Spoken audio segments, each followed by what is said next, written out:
फरीदाबाद के गांव पनहेड़ा खुर्द स्थित GCM इंटरनेशनल स्कूल में 11वीं कक्षा की छात्रा स्कूल चेयरमैन और प्रिंसिपल के 3rd डिग्री टॉर्चर से बचने के चक्कर में स्कूल की दूसरी मंजिल से गिर गई, जिससे छात्रा का पैर फ्रैक्चर हो गया और रीढ़ की हड्डी टूट गई। स्कूल प्रबंधन के क्रूर रवैये के चलते छात्रा जिंदगी भर के लिए अपाहिज होने की स्थिति में पहुंच गई है। पीड़िता के मुताबिक 26 नवंबर को लंच से पहले स्कूल के चेयरमैन राजवीर और स्कूल की प्रिंसिपल रचना शर्मा ने प्रिंसिपल ऑफिस में उसे बुलाया और किसी लड़के को चॉकलेट देने की बात करने लगे। उसके बार बार मना करने के बाद भी दबाव बनाया गया। इसके बाद उसे ऑफिस के कमरे में बंद कर दिया।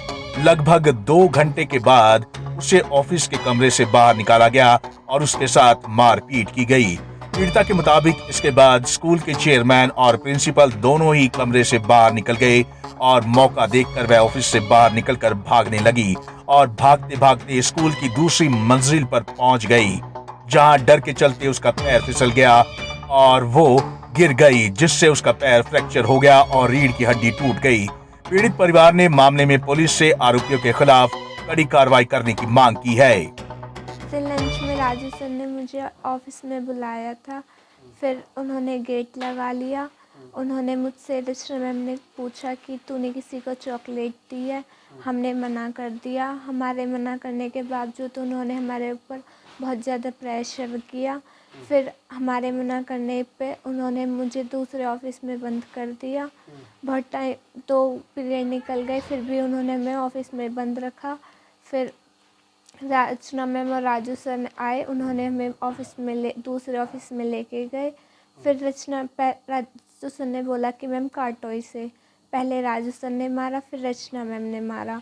फिर उन्होंने हमें मारा क्यों? आपको क्या वजह थी? कोई बात थी जिसको लेकर के आपके साथ मारपीट की गई? उन्होंने रचना मैम ने बोला कि हमसे कि मैंने किसी को चॉकलेट दी है और हमने मना कर दिया। डंडे से थप्पड़ चोटी खींची थी और राजू सर ने चोटी खींच के नीचे करके कमर पे थप्पड़ मारे थे और रचना मैम ने अलमारी में भी दे के मारा था। समय हम बल्लागढ़ हॉस्पिटल में पहुंचे। बेटी की हालत बिल्कुल गंभीर थी कि ये उम्मीद नहीं थी कि बचेगी या नहीं बचेगी। क्यों? बच्ची बेहोश पड़ी थी। उसके पैर, लेफ्ट पैर में इतना बुरा हाल था कि खून रुकने का नाम नहीं ले रहे थे। हम फिर संकट मोचन हॉस्पिटल गए, वहाँ डॉक्टर से बात करी। उनके डॉक्टर साहब कि भाई साहब लड़की के तो रीढ़ की हड्डी टूट गई है और ये पैर तो बिल्कुल काम कर ही नहीं रहा, दूसरे में फ्रैक्चर है। तो ऐसा है, फरीदाबाद में तो कोई हॉस्पिटल है नहीं जो इसका इलाज यहाँ कर सके। आप 2 ही हॉस्पिटल बताए उन्होंने, या तो बसंत कुंज में कोई हॉस्पिटल या ट्रामा सेंटर दिल्ली।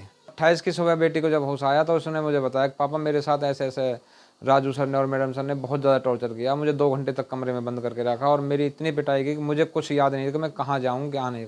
तो जैसे ही बेटी एकदम निकल के भागी तो ऊपर जाके लास्ट उस पे जो सबसे ऊपर फ्लोर होता है उस पे जाके 3rd फ्लोर पे बच्ची जैसे हड़बड़ाहट में पैर फिसला और बच्ची गिर गई। वहीं मामले में पुलिस ने पीड़िता के बयान पर मामला दर्ज कर लिया है और मामले की जांच शुरू कर दी है। पुलिस के मुताबिक जल्द ही आरोपियों को गिरफ्तार कर लिया जाएगा। ये हमारे पास मामला आया था जिस पर हमने मुकदमा दर्ज कर दिया गया है और उसकी तफ्तीश जारी है।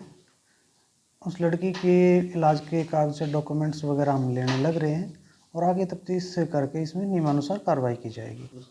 लड़की ने और उसके पिता ने डायरेक्टर और प्रिंसिपल के खिलाफ आरोप लगाए हैं, तो इसी संबंध में FIR दर्ज की गई। लड़की ने आरोप लगाया कि उसके साथ मारपीट की गई और उसे कमरे में बंद कर दिया गया था। बहरहाल पुलिस जल्द ही आरोपियों की गिरफ्तारी का दावा कर रही है, लेकिन जिस तरह से ये मामला सामने आया है काफी दुखद है। जरूरत है कि इस मामले की सही से जांच हो और जांच के बाद आरोपियों के खिलाफ कड़ी से कड़ी कार्रवाई की जाए। पंजाब केसरी टीवी के लिए फरीदाबाद से सुधीर शर्मा की रिपोर्ट।